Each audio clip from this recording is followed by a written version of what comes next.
वाहतूक संघटना संयुक्त महासंघाच्या वतीने जिल्हाधिकाऱ्यांना निवेदन देत ऑटो रिक्षासाठी वापरल्या जाणाऱ्या एलपीजी इंधनाच्या दरवाढी, कमतरता आणि चालकांच्या आर्थिक अडचणींबाबत तात्काळ कारवाईची मागणी करण्यात आली आहे। निवेदनात नमूद केल्याप्रमाणे शहरातील विविध एलपीजी पंपांवर वेगवेगळे दर आकारले जात असून काही ठिकाणी 85 ते 87 रुपये तर काही ठिकाणी 182.95 रुपये प्रति लिटर दराने विक्री होत आहे। यामुळे रिक्षा चालकांवर मोठा आर्थिक भार पडत असून मनमानी दर आकारले जात असल्याच्या तक्रारी वाढल्या आहेत। एलपीजीची कमतरता असल्याने चालकांना तासनतास रांगेत उभे राहावे लागत आहे। परिणामी अनेक रिक्षा बंद पडल्या असून दैनंदिन उत्पन्न ठप्प झाले आहे। याचा परिणाम चालकांच्या कुटुंबांवर होत असून उदरनिर्वाहाचा प्रश्न निर्माण झाला आहे। महासंघाने दर एक समान करणे, पंपांची चौकशी, पुरवठा सुरळीत करणे तसेच बँक व फायनान्स वसुलीला स्थगिती देण्याची मागणी केली आहे।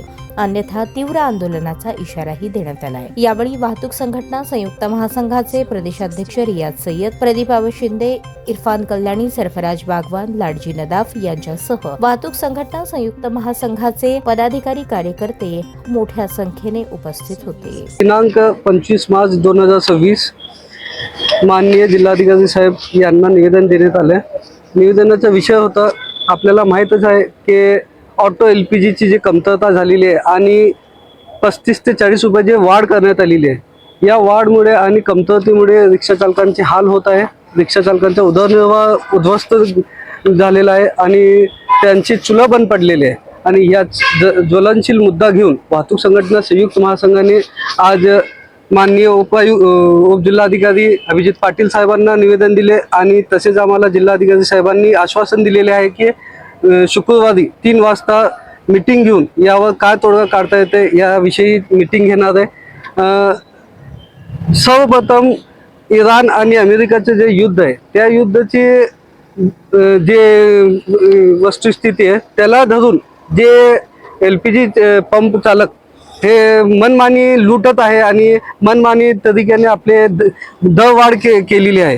त्याबद्दल आम्ही सर्वप्रथम महासंघातर्फे जाहीर निषेध करतो आणि लवकरात लवकर हे दर कमी करण्यात आले नाही किंवा आम्ही जे 7 मागण्या करण्यात आलेल्या आहे ज्यामध्ये सर्व एलपीजी पंपाची तत्काळ चौकशी करण्यात यावी आणि एलपीजी दर निश्चित करून सर्व पंपावर एक समान दर असायला पाहिजे। का म्हणजे आपण बघितलं असेल सोलापुरात वेगवेगळे पंपावर वेगवेगळे दर केलेले, कुठं 82, कुठं 85, कुठं 87 या प्रकारे, तर सर्व एलपीजी पंपावर समान दर असायला पाहिजे आणि एलपीजी इंधनाचा जे तुटवडा झालेला आहे ते सुरळीत करून सर्व रिक्षा चालकांना नियमित एलपीजी मिळावं असे नियोजन करण्यात यावे आणि त्याचबरोबर जे उपाययोजना करण्यात आलेली एलपीजी पंपाविषयी ते आपण लवकरात लवकर करावे। का म्हणजे आज रिक्षा चालकांची परिस्थिती दैनंदिन खराब होत चाललेली आहे। एक दिवस गेले की त्यांची हालत होत नाही। आज जवळपास सोलापूर शहरात 1000 पेक्षा जास्त रिक्षा बंद आहे आणि 1000 रिक्षा बंद असणे म्हणजे 1000 कुटुंब त्यांचा उदरनिर्वाह बंद झालेला आहे, त्यांचे चुले बंद झालेले आहे।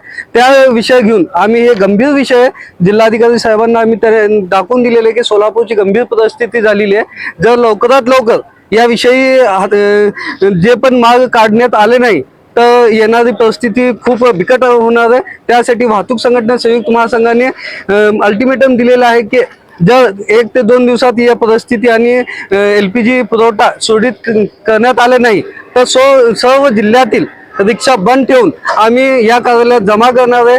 का म्हणजे आज आमच्या त्या रिक्षावर उदरनिर्वाह होत नाही, आम्हाला इंधन मिळत नाही, बँकवाले आम्हाला सतवत आहे आणि बाकीचेही कामं आमचे पूर्णपणे ठप्प झालेले आहे। याचा विषय घेऊन आम्ही पुन्हा एकदा सांगू इच्छितो की येणारे 2 दिवसात याविषयी जर सकारात्मक तोडगा निघाला नाही आणि सुरळीत एलपीजी मिळालं नाही तर आम्ही पूर्ण रिक्षा या आवारात लावून घेणार आहे आणि संप पुकारणार आहे।